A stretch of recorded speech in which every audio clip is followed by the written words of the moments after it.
Yo, yo, yo. Sir Lemon back at it again para sa panibagong video.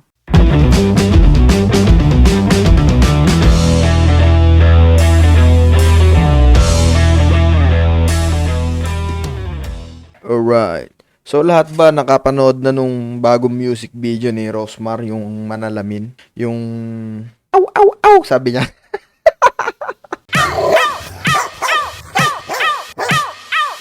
Hindi ko maalala yung lyrics eh. So siguro lahat nakapanood na, no? So etong video na to may kinalaman dun sa aso, no? So panoorin natin tong video na to. Aso ni Rosmar to, baka si Rosmar tong nangangagat eh.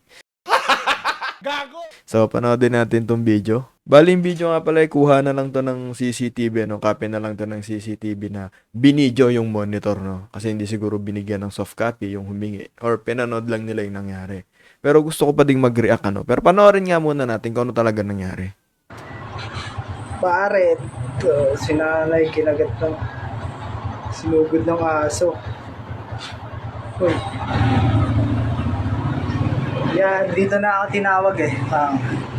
So ayun, sa first 15 seconds ng video na makikita natin ng isang babae na naglalakad pagkatapos ay sinalubong siya ni Rosmar. I mean, ng isang aso. So, kung hindi ako nagkakamali, yung aso ay isang, siguro, ano to, bully. Bully siguro to, no? Okay. So, ayun, kalmado lang si ate. So, alam niya yung ginagawa niya. So, siguro hindi to yung first time na hinabol siya na itong aso na to, no? Panoorin lang natin kung ano yung senaryo dito. Yung aso, natake si nanay oh. Nilalabas na bayani dyan mamaya. So, gusto ko lang din sabihin na pag may mga ganitong instances na ma-experience kayo, tansyahin ninyo kasi hindi lahat ng hindi lahat ng aso pag hindi ka gumalaw, hindi ka kakagatin or hindi sila agresibo. Pero mostly naman, nag-aano lang din naman yung aso sa magiging opposite reaction ng tao na tinatahulan niya or nang inaaway niya, ganyan. So, mapapansin nyo naman yung aso. Gumagalaw-galaw yung buntot, ganyan, makikipaglaro lang. Pero iba kasi aggressive, no? Maging ano tayo dito, maging aware na lang tayo sa paligid if ever. Ako nga agad na pag ano yan no, ng aso. Hindi ko nga alam na nandyan nga. Dito ako nakatingin kasi sa sakyan. So mga ka-lemonade, ang gusto ko lang naman sabihin dito ay ang pagiging responsible dog owner natin, ano. Ako may aso din ako, kaso toy dog sila. Meron akong 3 Shih Tzu at meron din akong 8 na Aspin, bali yung isa nakawala eh. Nakatakas sa kulungan, hindi na nakabalik. So yun nga, no, balik tayo dito sa video. Ang pagiging dog lover, dapat sinasa puso yan. Hindi lang yung pagka may alaga ka, dog lover ka na. Dito sa video kasi, hindi naman siguro sinasadya ng dog owner na makawala yung aso niya.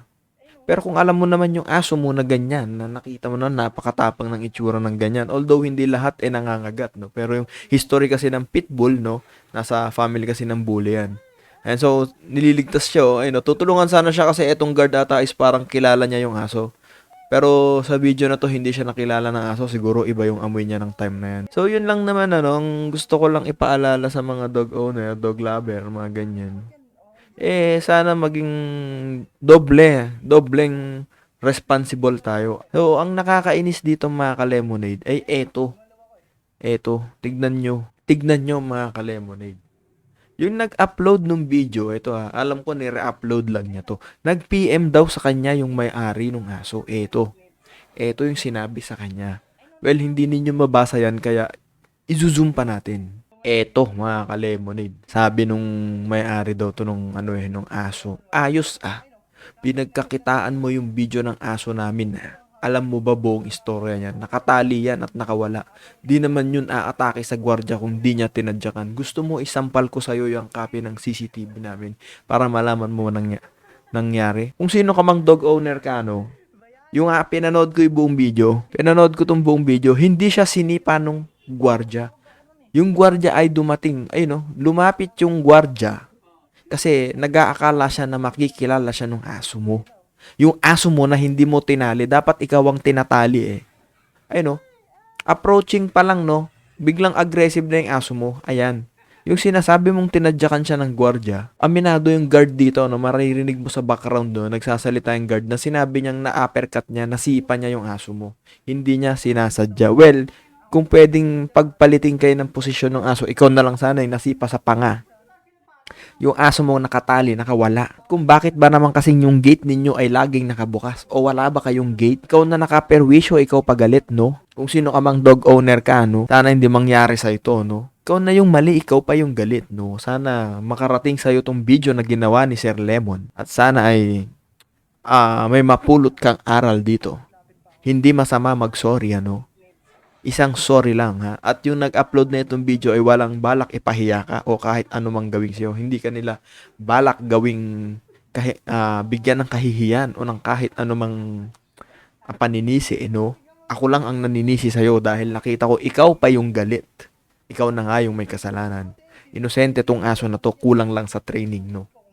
So, yun lamang mga ka-lemonade. Sana maging responsible pet owner tayong lahat. At para dito sa may-ari ng aso na to, sana sa susunod, itali mo yung aso mo sa leeg mo. Sir Lemon out! Bye!